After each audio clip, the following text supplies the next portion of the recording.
অন্তকালে হৰি স্মৰে ও জিতুবা জগন্ত তাহাৰ মহিমা কহি ও কুলে পাবে অন্ত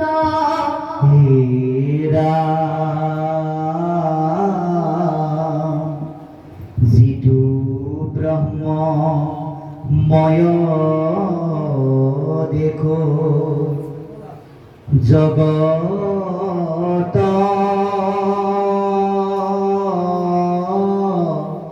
নিখিল যত পাপ পুণ্য সমস্ততে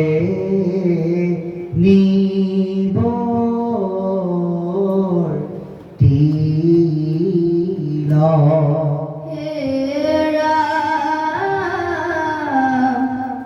হৰিৰ কথাটো তাৰ অৰতি অবিশ্ৰাম সদায় মুকত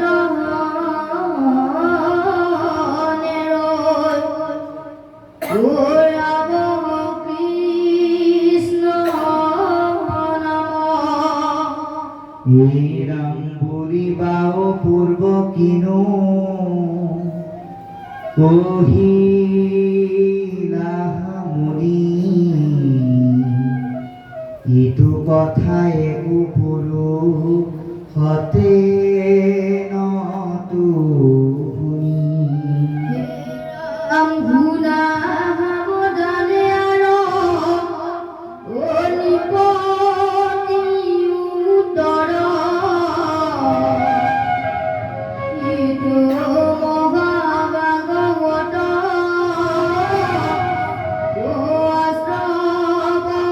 বৈকুণ্ঠৰ ৰামাত মহা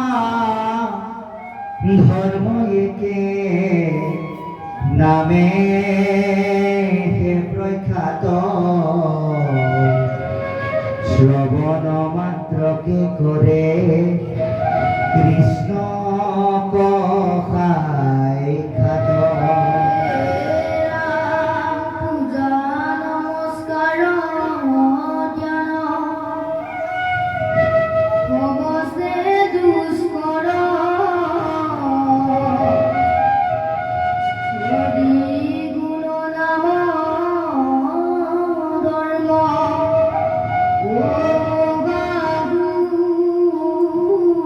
কৰ ও স্ত্ৰী বাইল বিধ স্তৰে ও ভিকাৰ সান্দালকু কৰে নামে দেখনে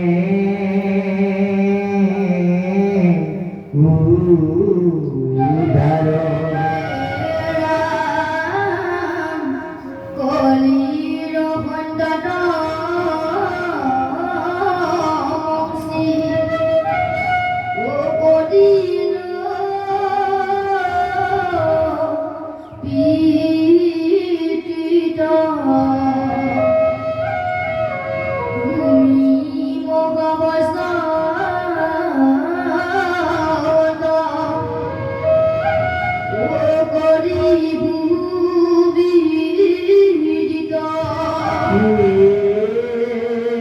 ৰাম প্ৰশ্ন তৰ কহু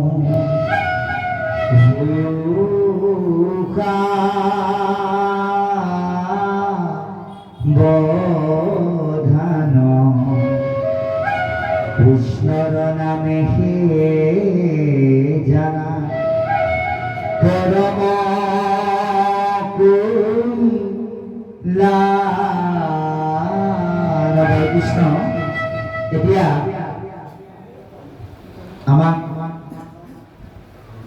কৈছে যে অন্তকালে হৰিস্মৰে যিটো ভাগ্যৱন্ত তাহাৰ মহিমা কহি কোনে কয় অন্ত। বোলে মৰিবৰ সময়ত ঈশ্বৰৰ নাম যিজনে লয় তেওঁৰ মহিমাৰ কথা কৈ পেলাই কোনেও শেষ কৰিব নোৱাৰে। এতিয়া আপুনি আমি অন্তকাল মানে কি বুজিম বাৰু? বহুতে বিচনাত পৰি থকা সময়খিনিয়ে অন্তকাল বুলি ভাবে। সেইকাৰণে হৰিনাম ল'বলৈ কোনোবাই ক'লেও তেওঁ নলয়। কিন্তু প্ৰকৃততে অন্তকাল এয়া, আমি দিনক দিনে মৰিবলৈ গৈ আছো। কেনেকৈ? হে ৰাম আকাশ এখন চৰে ৰবি ৰথ যে বায়ু সূৰ্যৰ লগতে জগত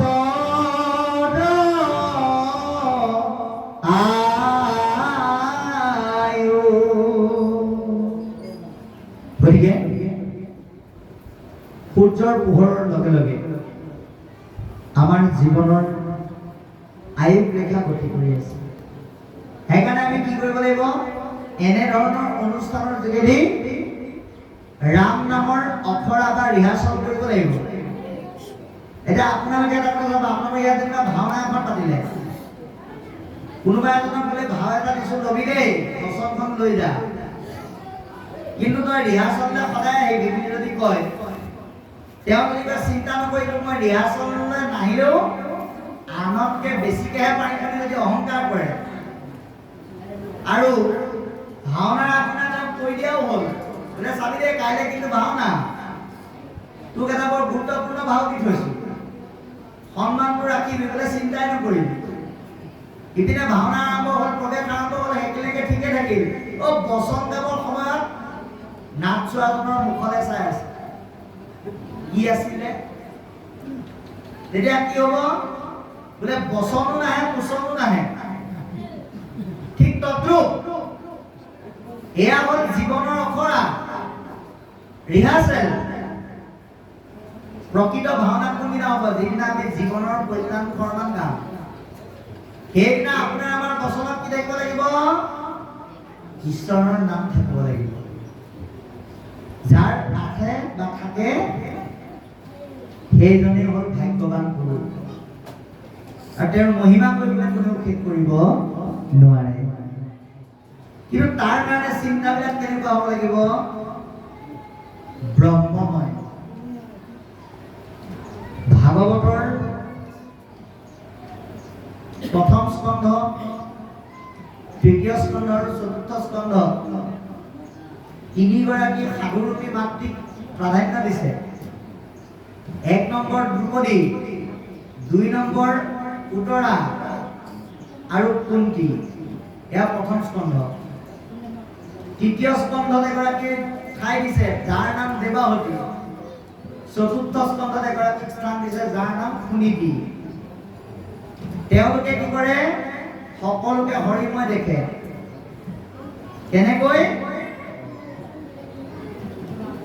কুন্তীয়ে পৰম পুৰুষ ভগৱন্ত পায়ো, সকলো দিব পৰাৰ ক্ষমতা থকাজনক পায়ো বিপদ আপদে খুজিলে।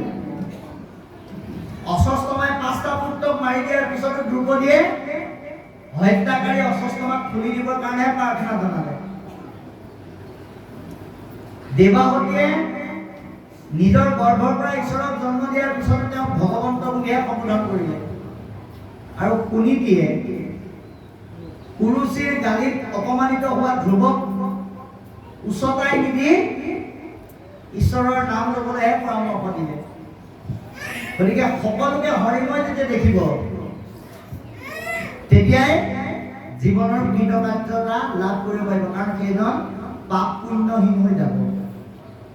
আপুনি এটা কথা মনত ৰাখিব, পাপ লৈ গ'লেও সংসাৰলৈ আহিব লাগিব আৰু পুণ্য লৈ গ'লেও আহিব লাগিব।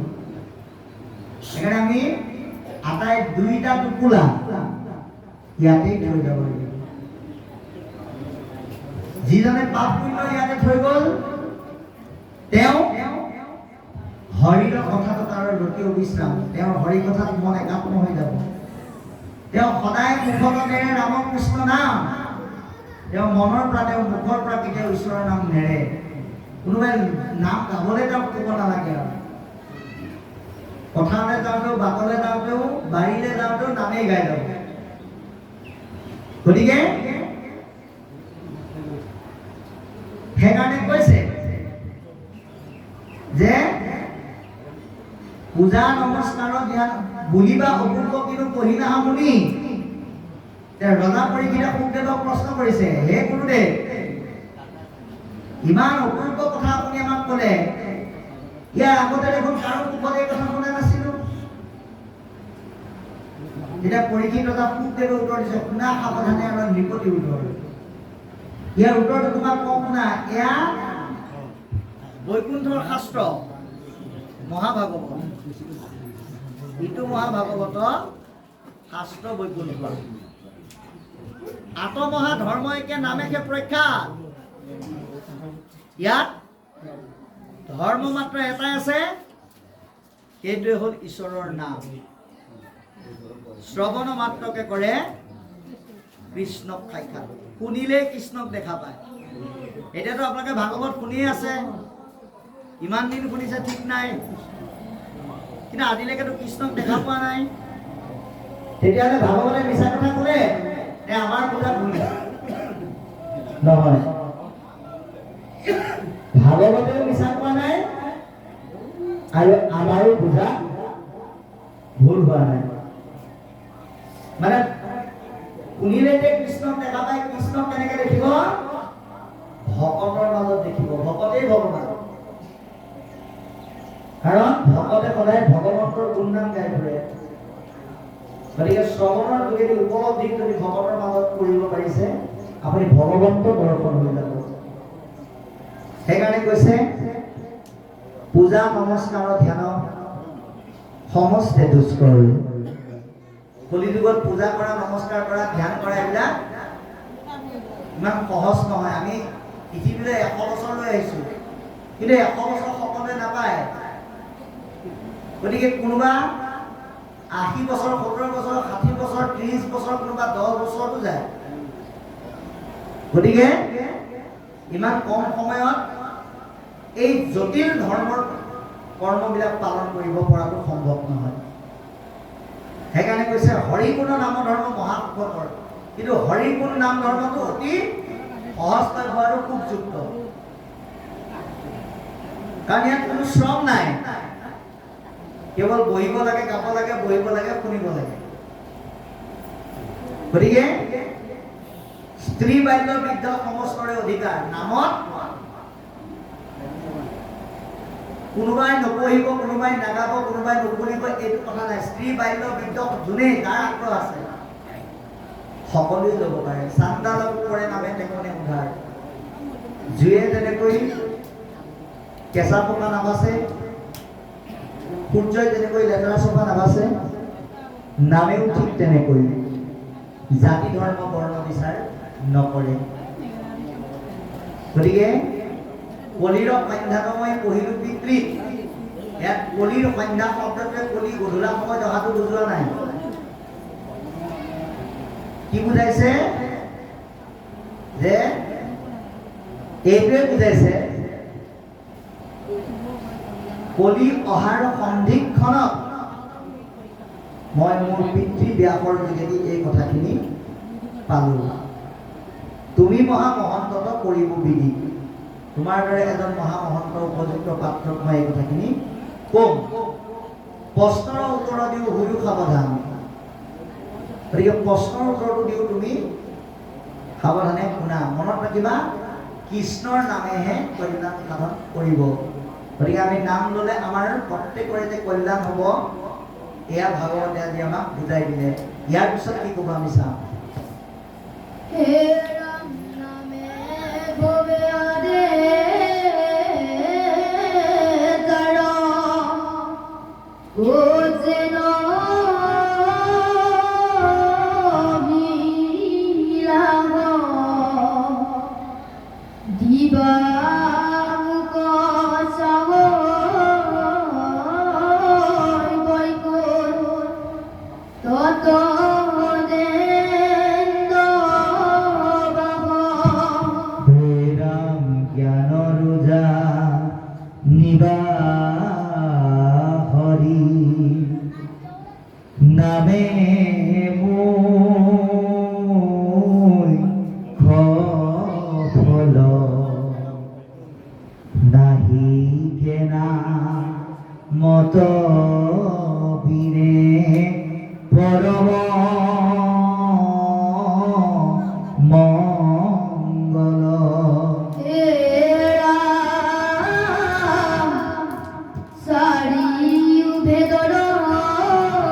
কহে জীবা তুমি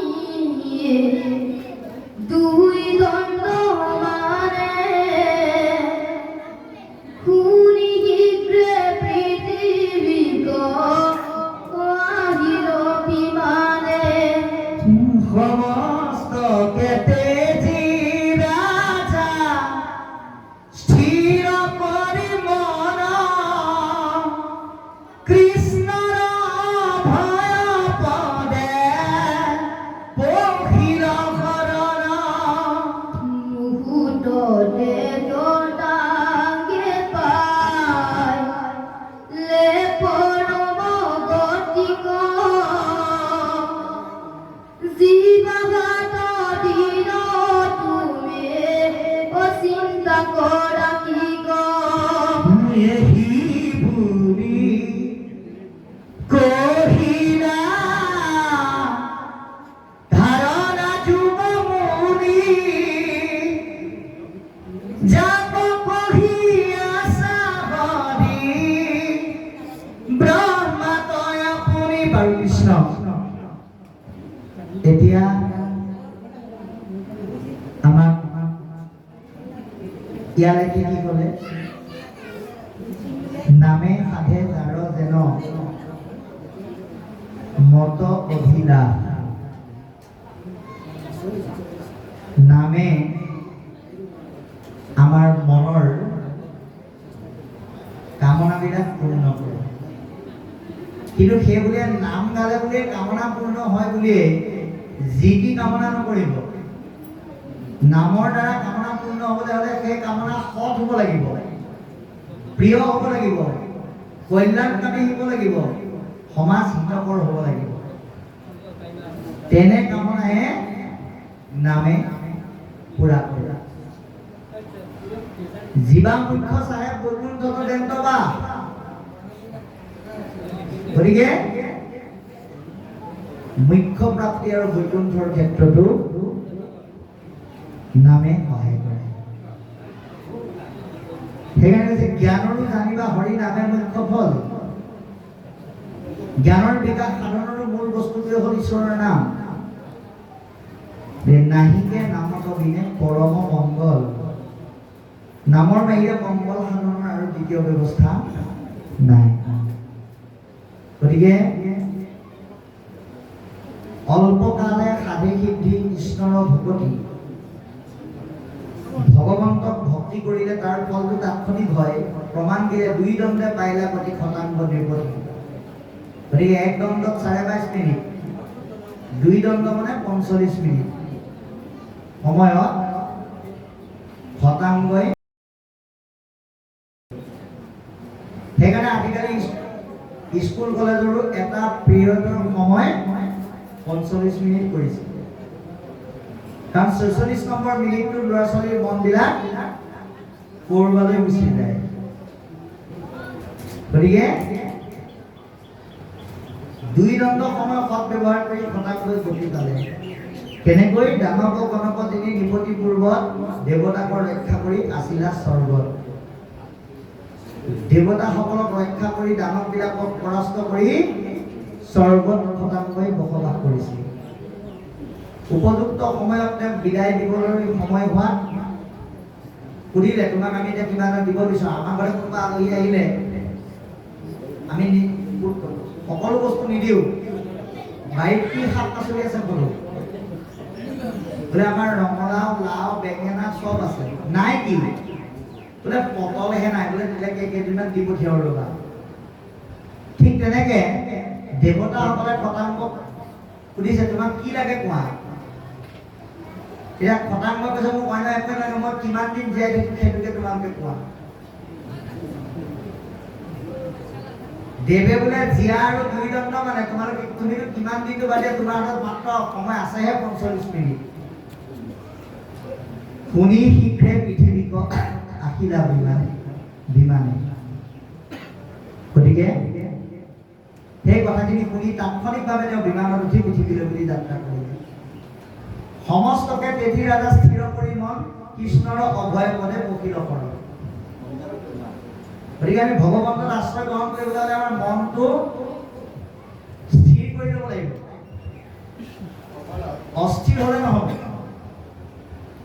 ইয়ালে যাম নে তালে যাম নে ইয়াক বলিম নে তাক বলিম নে সেইটো হ'লে নহ'ব। এক কৃষ্ণই সঁচা তেওঁতে গতি দিব, এই কথা খাটাং হৈ স্থিৰ কৰি ভকতি কৰিব লাগিব। যেনেকৈ ভগৱন্তৰ অভয় পদত খটাং হৈ আশ্ৰয় ল'লে আৰু লগে লগে মুহূৰ্তে খটাংকে পাৰিলে পৰম গতি হ'ল। গতিকে তেওঁ তাৎক্ষণিকভাৱে পৰম গতি লাভ কৰিলে। জীয়া 7 দিনত তুমি চিন্তা কৰা কি ক'ব। গতিকে খটাংকৈ যদি 45 মিনিট সৎ ব্যৱহাৰ কৰি তৰিব পাৰে, হে ৰজা তোমাৰ হাতত 7 দিন সময় আছে, তুমি কেলে চিন্তা কৰিছা? কিন্তু পৰীক্ষিত ৰজাক কোৱা নাই, আপোনাক আমাক কৈছে সপ্তাহৰ প্ৰথম দিনটোৰ পৰা শেষৰ দিনটোলৈ এসপ্তাহত কেইদিন? 7 দিন নহয় জানো? এই 7টা দিন আপুনি আমি যদি ভাগৱত শুনো, 12টা স্কন্ধ কেলে দিলে? কাৰণ 12টা স্কন্ধ দিয়াৰ মূল লক্ষ্যটোৱে হ'ল 12টা মাহ, এটা মাহো যাতে, এটা দিনো যাতে কৃষ্ণ কথা চৰ্চাৰ বাদে আমাৰ যাব নালাগে। ইয়াৰ হৈছে ইয়াৰ তাৎপৰ্য। 7 দিনত 12টা মাহত আমি কৰ্মময় জীৱনৰ অকণমান সময় উলিয়াই হ'লেও ঈশ্বৰৰ কথা শুনিব লাগে। পৰীক্ষিত ৰজাই যেনেকৈ গতি পালে আপুনি আমিও পাম।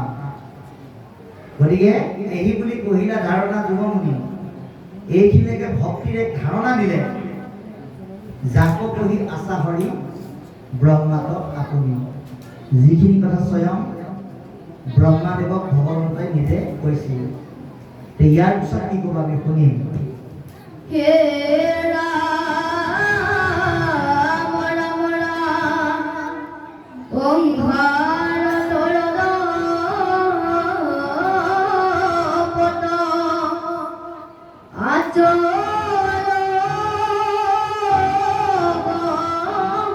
বঞ্চন ওরে কবিগিরি তাত দুষ্কর বাঞ্চন নাম শ্রবণে কীর্তনে মাত্র কৃষ্ণ রাধে মহামুখ্য সাধে বিঘিলি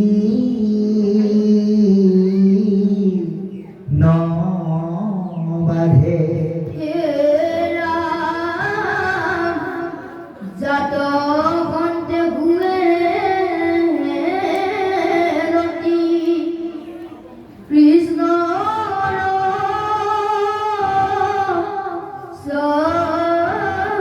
শরণে নাহি কেহু মত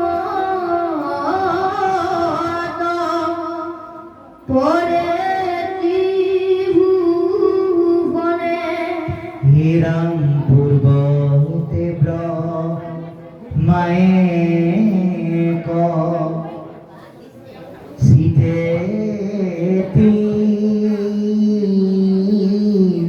নিবার বেদত বিচারি মানে পায় লাহার। হে রাম শ্রবণ কীর্তন মাত্র ভূগম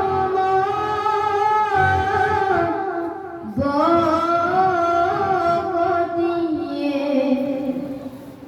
অল্পতে উপজে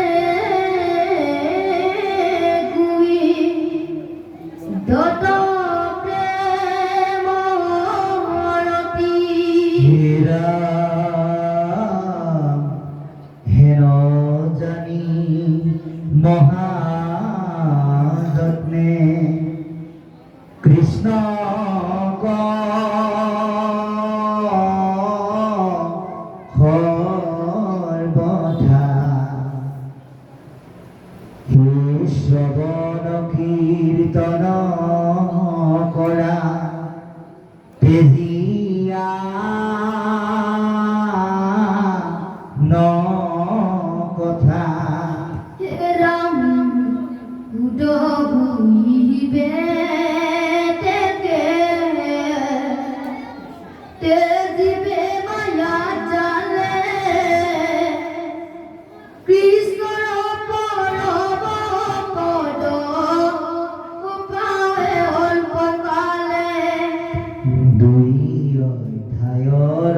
কৃষ্ণ এতিয়া কৈছে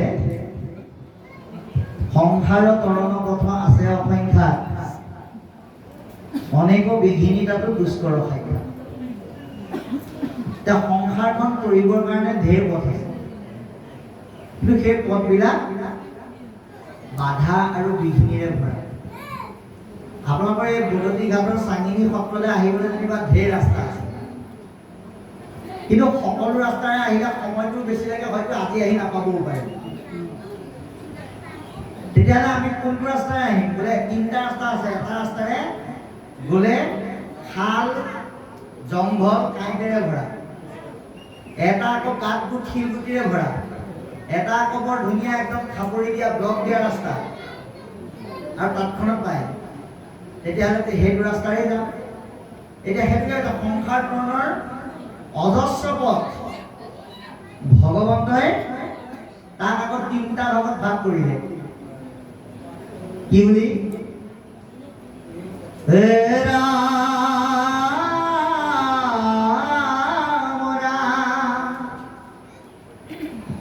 জ্ঞান কৰ্ম ভকতি কৰিলো গহীৰ ভকতি পৰম পন্থ দিলো পৰিছেদ। এই আপোনালোকৰ ইয়ালৈ অহা দৰে তিনিটা ৰাস্তা থকা উদাহৰণৰ দৰে সংসাৰ তৰণৰ তিনিটা পথ দিলে, জ্ঞান মাৰ্গ, কৰ্ম মাৰ্গ আৰু ভক্তি মাৰ্গ। কিন্তু ক'লে সোনকালে গৈ পোৱা ৰাস্তাটোৱে হ'ল ভক্তি মাৰ্গ। গতিকে আমি ভক্তি মাৰ্গেৰে যাত্ৰা কৰিব লাগিব। সংসাৰ তৰণৰ পথ আছে অসংখ্যাত অনেক বিঘিনি তাতো দুষ্কৰ সাক্ষাৎ। সেইকাৰণে ভক্তি মাৰ্গটো কি কি? শ্ৰৱণ আৰু কীৰ্তন শুনিব লাগিব আৰু গাব লাগিব। যিমানেই শ্ৰৱণ কীৰ্তন কৰিব সিমানেই বিঘিনিবিলাক আঁতৰ হৈ গুচি যাব। কাৰণ য'ত শ্ৰৱণ কীৰ্তন নাই তাত কিন্তু বিঘিনি থাকে। দশম স্কন্ধত কৈছে হে ৰাম শ্ৰৱণ কীৰ্তন জৈত কৃষ্ণ কৰে তৈতে ৰাক্ষসী গণে বিঘিনি আচৰে। শ্ৰৱণ কীৰ্তন নকৰা ঠাইত কি হ'ব? আলৈ আহুকাল অশান্তি বিলাকে বিঘিনি আচৰণ কৰি থাকিব। যাৰ ঘৰত পুৱা গধূলি ধূপ ধূনা নিদিয়ে, গুৰু সেৱাৰ ব্যৱস্থা নাই, ভকতৰ আদৰ নাই, সেইখন ঘৰত ককায়েক আৰু ভায়েকৰ লগত, নন্দেক আৰু নবৌকৰ লগত, মাক আৰু জীয়েকৰ লগত, বাপেক আৰু পিতেকৰ লগত কাজিয়া পেচাল লাগি থাকিব। সেইখন ঘৰ গুচি বানতল হ'ব। গতিকে কৈছে যে জাতহন্তে ভৈৰতী কৃষ্ণৰ চৰণে, যাৰ মন কৃষ্ণ ভাৱত একাত্ম হ'ল, নাহিকে সুগম আঁতৰ পৰে বিভুৱনে। গতিকে কৃষ্ণৰ চৰণত মন একাত্ম হোৱাৰ পিছত যিটো পথ পায় সেইটোতকৈ শ্ৰেষ্ঠ পথ আৰু নাই। সেইকাৰণে অতি সুন্দৰকৈ আমাক সিদ্ধান্ত দিছে যে পূৰ্বতে ব্ৰহ্মাই এক চিতে তিনিবাৰ বেদত বিচাৰি এহি মানে পাইলা সাৰ। বেদৰ মাজত ৰহস্যময় ভাৱে ব্ৰহ্মাদেৱে বিচাৰি পেলাই পাই গ'ল কি? ঈশ্বৰৰ নামহে শ্ৰেষ্ঠ। সেইকাৰণে ঘোষণা কৰি দিলে মই বিনে বেদে কিছু আনন্দ খানে চাৰিও বেদৰ তত্ত্ব অৰ্থ এহি মানে মোৰ বাহিৰে বেদে আৰু একো কথা নকয়। সেইকাৰণে বেদৰ মূল বস্তুটোৱে হ'ল পৰমপুৰুষ ভগৱন্ত। এয়া বেদৰ সাৰময় সিদ্ধান্ত প্ৰভাদেৱে দি থৈ গৈছে। শ্ৰৱণ কীৰ্তন মাত্ৰ সুগম ভকতি। শ্ৰৱণ কীৰ্তনে হৈছে ভক্তিৰ সুগম পথ। অল্পতে উপদে গোবিন্দত প্ৰেমৰতি। ভক্তিৰ দ্বাৰা তাৎক্ষণিকভাৱে ভগৱন্তৰ প্ৰতি ভক্তি আহে। হেনদানী মহাযত্নে কৃষ্ণৰ ফল কথা। সেইকাৰণে যত্ন কৰি সকলো স্থানতে সকলো সময়তে ঈশ্বৰৰ ভক্তি কৰি তেওঁৰ নাম গাবলৈ কৈছে। আন কথাবিলাক বাদ দিবলৈ আমাক আহ্বান জনালে। যিমানে আমি আন কথা বাদ দিম সিমানে কি হ'ব? শুদ্ধ হৈ বা এতেকে আমি শুদ্ধ হ'ব পাৰিম। মায়াৰ দ্বাৰৰ পৰা মুক্ত হৈ পৰম পুৰুষ ভগৱন্তৰ পথ আমি পাব পাৰিম। এই সিদ্ধান্তটো আমাক দিছে। গতিকে কৃপালু বাবাই সমস্ত 2:10 কৈছে আৰু 20 মিনিট সময়টো আমি এনেকৈ ৰাখিম। ইয়াতে এটা ছেট কৰিব সৃষ্টি বৰ্ণনৰ মংগলাচৰণ বুলি। তাতে আমি দোহাৰি পেলাই ৰাখি দিম। পুনৰ আপোনালোকে দশম স্কন্ধলৈ যাব। আমি 20 মিনিটটো